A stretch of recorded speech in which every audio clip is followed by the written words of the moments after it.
Now we will solve question number 3. Add without using number line. First bit, minus 8 and minus 4. We have to add these integers minus 8 and minus 4. Both are negative integers.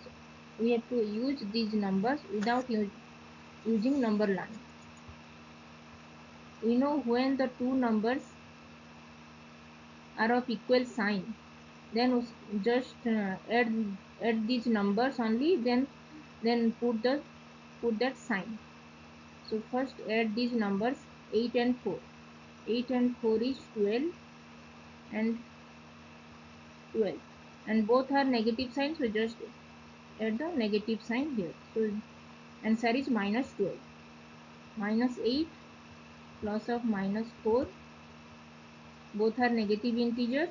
When we add any two both negative integers, then just add the numbers 8 and 4. Here the numbers are 8 and 4.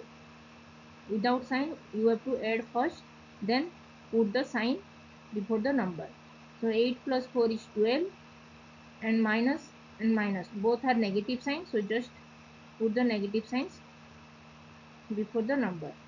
So minus 8, addition of minus 8 and minus 4 is minus 12. So minus 8 minus 4 is minus 12.